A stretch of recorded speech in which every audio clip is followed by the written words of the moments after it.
It was never supposed to be a single. The band's own label hated part of it. Half of Sum 41 themselves thought it sounded stupid. And the very first line was stolen from a Saturday Night Live wrestling skit. Fat Lip went on to hit #1 on the Billboard Modern Rock Tracks chart and became one of the defining songs of an entire generation. Sum 41 formed in Ajax, Ontario in 1996. The band's name has nothing to do with music. It refers to the exact number of days of summer remaining when they decided to start the group. 41 days left. That became the name. By 2001, lead singer Derek Wimley was 21 years old and had already convinced his bandmates to bet everything on making it. Their parents gave them 2 years. If the band did not work out within 2 years, it was back to normal life. They made it with time to spare. Fat Lip was the last song Derek Wimley wrote for the album All Killer No Filler. The entire album was essentially done. The song was never planned to be a single. It was barely planned to exist. The very first thing he wrote was a guitar riff, just a riff with no purpose. Then 6 months later, he wrote a chorus, then a verse. None of them were written to go together. He just stitched 3 separate ideas from different months into one song and brought it to producer Jerry Finn, embarrassed because of the rap sections.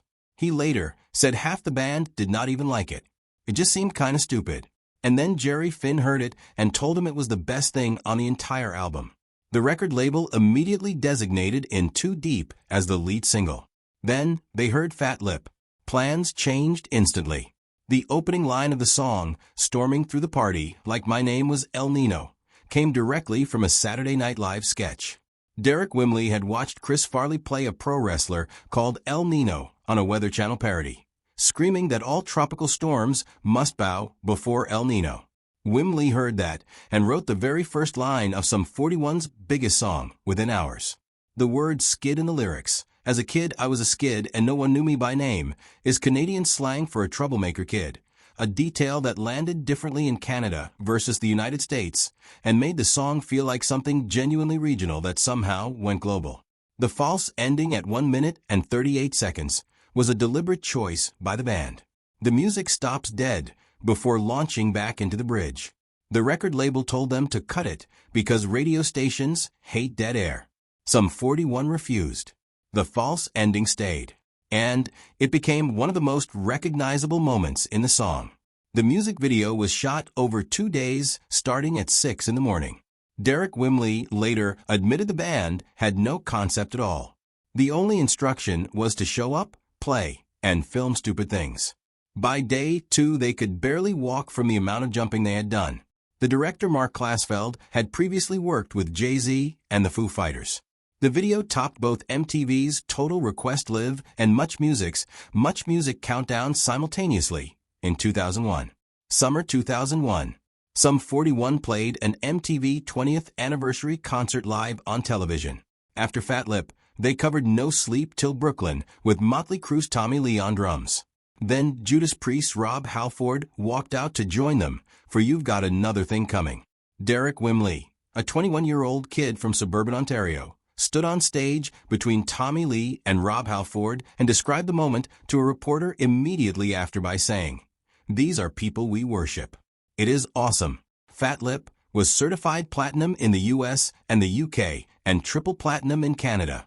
The album All Killer No Filler went platinum in the United States and over 4 million copies worldwide. 3 years later, Sum 41 flew to the Democratic Republic of Congo with the War Child Canada charity to shoot a documentary. The Second Congo War had just ended. While they were there, fighting broke out on the street outside their hotel. A United Nations peacekeeper named Chuck Pelletier kept the band alive. Derek Wimley later said he was completely convinced at one point that they were going to die. He made Chuck a promise. If Chuck saved them, Sum 41 would name their next album after him. Chuck Pelletier saved them. Sum 41 named their 2004 album Chuck. The band that wrote a song about not caring about anything named an entire album after the stranger who kept them breathing. Fat Lip started as a guitar riff with no destination, got almost left off the album, almost had its most memorable moment removed by a label, and was recorded by a band who could not walk for 2 days afterward. It hit number 1. It sold millions.